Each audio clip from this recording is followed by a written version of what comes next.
श्रीमन्नारायण नारायण नारायण श्रीमन्नारायण नारायण।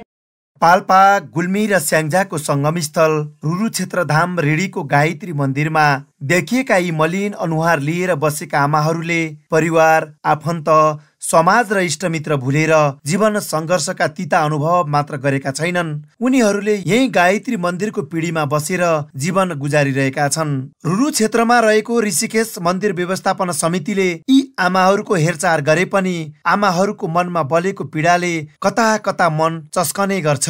गायत्री मन्दिरमा 40 वर्षदेखि निरन्तर बसेका आमाहरू मध्ये 62 वर्षदेखि 86 वर्ष उमेरसम्मका आमाहरूको मलिन अनुहारले मनमा कता कता आमा भन्ने शब्दले मन घोच्ने गर्छ। प्रेमले मात्र आमाको परिभाषा र श्रद्धा पूर्ण हुँदैन, किनकि प्रेमले पाउँदा खुसी र नपाउँदा दुखी बनाउँछ। आमा धैर्य हुन्, आमा धरती हुन्। जसरी धरती माताले हरेक परिस्थितिलाई सहजै सहेर सबै अनुकूल प्रतिकूल स्वीकार गरिरहेकी हुन्छन्, यसरी नै आमा आफ्ना सन्तानका लागि हर परिस्थिति, सुख दुःख, हर्ष विस्मात पचाएर सधैँ एकनास आफ्ना सन्तानका अगाडि प्रस्तुत हुने गर्छिन्। यति हुँदाहुँदै पनि आजकल हामी आधुनिक भएका छौँ, व्यस्त भएका छौँ। त्यसैले आमाहरूलाई स्याहार सुसार गर्ने र समय दिने फुर्सदै छैन हामीसँग। हामीले देख्ने र भेट्ने गरिरहेका छौँ। यस्तै मठ मन्दिरका पिँढी र आँगनमा यस्तै अनुहार भएका आमाहरूलाई देख्छौँ र त्यसैले वृद्धाश्रम समेत बढ्दैछन्। वृद्धाश्रमका हाम्रा आमाका हृदय विदारक भावनाले आमाप्रति श्रद्धा र भक्ति हुनेहरूको आँखाबाट आँसु झर्ने गर्छ।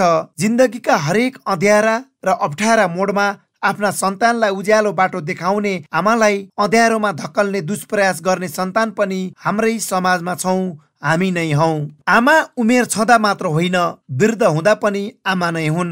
त्यसैले वृद्ध हुँदा भार सम्झने होइन, बरु आमा हाम्री भाग्य हुन् भन्ने सम्झने सन्तानले आमाको दूधको भारा तिर्न सकिनेछ।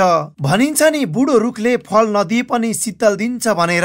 अवश्य पनि यही शीतलता प्रदान गर्ने आमाको काख सदैव प्यारो लाग्ने गर्छ हामीलाई। आमा एकमात्र यस्ती जीवन्त पात्र हुन् जो अरू सबैको अभाव पूरा गर्न सक्षम हुन्छन्। यो संसारमा अरू कुनै यस्तो सम्बन्ध छैन जसले आमाको अभाव पूरा गर्न सकोस्। त्यसैले त भनिन्छ नि, अरूको लाख आमाको काख हो, अरूको लाख आमाको काख। रुरु क्षेत्रमा रहेको गायत्री मन्दिरमा बसेका यी आमाहरूको भावनात्मक पीडाले भरिएको गन्थन सुनिसकेपछि तयार पारेको यो रिपोर्ट रुरु क्षेत्रको स्थलगत अवलोकन पछि तयार पारिएको हो। आमाहरूको भावनालाई समेटेर तयार पारेको यो रिपोर्टले कसैको जीवनसँग मेल खाएमा हाम्रो टिम क्षमा याचना समेत गर्न चाहन्छ।